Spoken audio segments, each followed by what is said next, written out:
안녕하십니까. 인문학연구소 인현입니다. 이번 시간에는 기영도 작품에 나타나는 현실 비판의식 연구 세 번째, 작품을 통한 현실 문제제기, 두 번째, 기영도 작품을 이끄는 비주류 의식에 대한 이야기를 해보려고 합니다. 기영도의 작품은 위에서도 밝혔다시피 그의 체험을 바탕으로 하고 있습니다. 그의 삶이란 주류의 사람들과는 다른 비주류의 삶이었죠. 지배자와 피지배자라는 말로는 설명하기 어려운 그 미묘한 차이에서 그는 살아갔습니다. 택시 운전사는 어두운 창밖으로 고개를 내밀어 이따금 고함을 친다. 그럴 때마다 새들이 날아간다. 이곳은 처음 지나는 벌판과 황혼. 나는 한 번도 만난 적 없는 그를 생각한다. 그 일이 터졌을 때 나는 먼 지방에 있었다. 먼지의 방에서 책을 읽고 있었다. 문을 열면 벌판에는 안개가 자욱했다. 그의 여름, 땅바닥, 땅바닥은 책과 검은 잎들을 질질 끌고 다녔다. 접힌 옷가지를 펼칠 때마다 흰 연기가 튀어나왔다. 침묵은 하인에게 어울린다고 그는 썼다. 나는 그의 얼굴을 한번 본 적이 있다. 신문에서였는데 고개를 조금 숙이고 있었다. 그리고 그 일이 터졌다. 얼마 후 그가 죽었다. 그의 장례식은 거센 비바람으로 온통 번들거렸다. 죽은 그를 실은 차는 참을 수 없이 느릿느릿 나아갔다. 사람들은 장례식 행렬에 악착같이 매달렸고 백색의 차량 가득 검은 잎들은 나부꼈다. 나의 혀는 천천히 굳어갔다. 그의 어린 아들은 잎들의 포위를 견디다 못해 울음을 터뜨렸다. 그의 여름 많은 사람들이 무더기로 없어졌고 놀란 자의 침묵 앞에 불쑥불쑥 나타났다. 망자의 혀가 거리에 흘러넘쳤다. 택시 운전사는 이따금 뒤를 돌아다 본다. 나는 저 운전사를 믿지 못한다. 공포에 질려 나는 더듬거린다. 그는 죽은 사람이다. 그 때문에 얼마나 많은 장례식들이 숨죽여야 했던가. 그렇다면 그는 누구인가? 내가 가는 곳은 어디인가? 나는 더 이상 대답하지 않으면 안 된다. 어디서 그 일이 터질지 아무도 모른다. 어디든지 가까운 지방으로 나는 가야 하는 것이다. 이곳은 처음 지나는 벌판과 황혼. 내 입속에 악착같이 매달린 검은 잎이 나는 두렵다. 자, 기영도의 시 입속의 검은 잎 전문 내용입니다. 어둑어둑한 여름날 아침, 낡은 창문 틈새로 빗방울이 들이친다. 어두운 방 한복판에서 김은 짐을 싸고 있었다. 그의 트렁크가 가장 먼저 접수한 것은 김의 넋이다. 창문 밖에는 엿보는 자 없다. 마침내 전날 김은 직장과 헤어졌다. 잠시 동안 김은 무표정하게 침대를 바라본다. 나 모든 것을 알고 있는 침대는 말이 없다. 비로소 나는 풀려나간다. 김은 자신에게 속삭인다. 마침내 세상의 중심이 되었다. 나를 끌고 다녔던 몇 개의 길을 나는 영원히 추방한다. 내 생의 주도권은 이제 마음에서 육체로 넘어갔으니 지금부터 나는 길고도 오랜 여행을 떠날 것이다.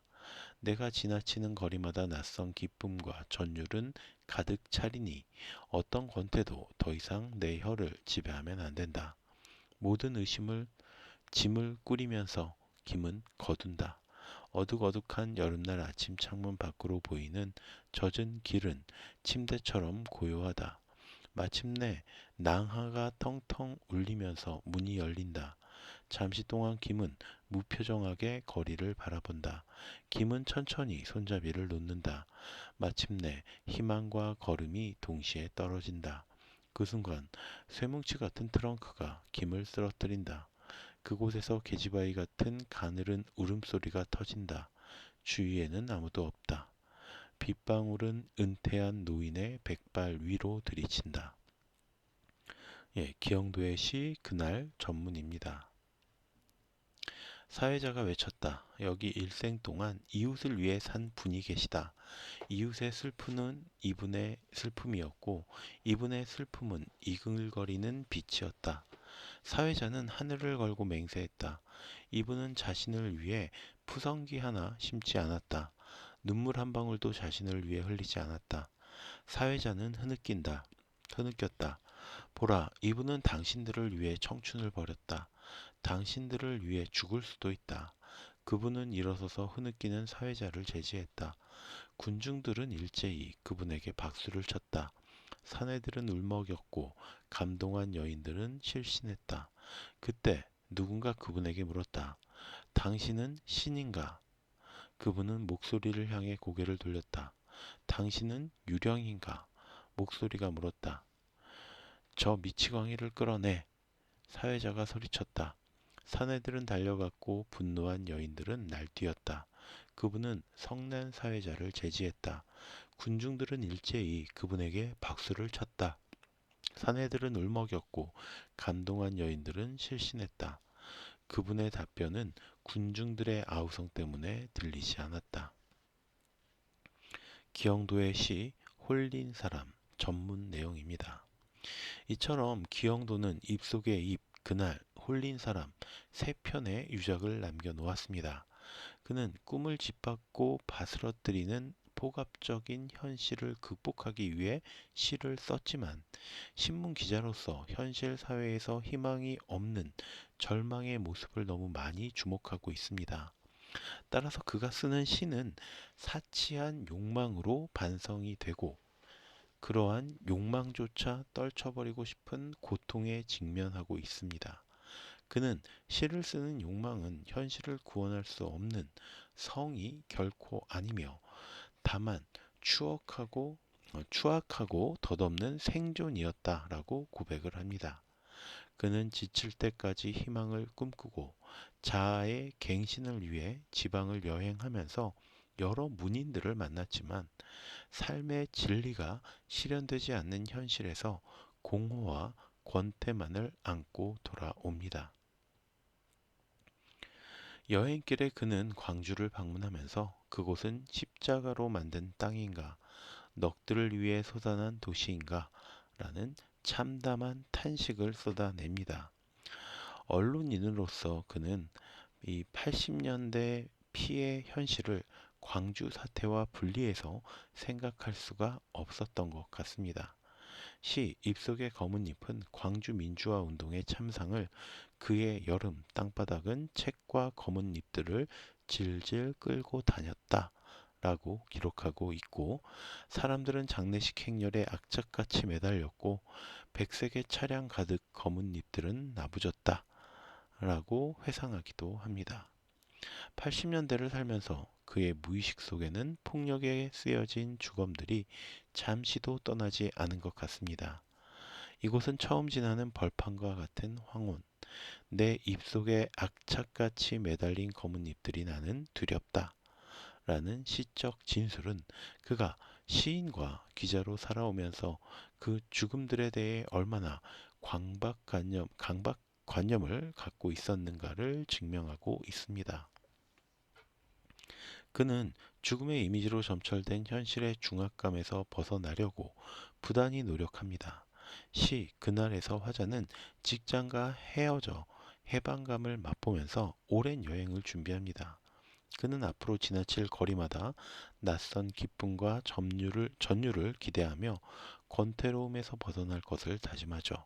그러나 화자는 문이 열리고 거리를 보는 순간 곧 그것이 지상에서는 성취될 수 없는 환상이라는 좌절감을 다시 맛봅니다.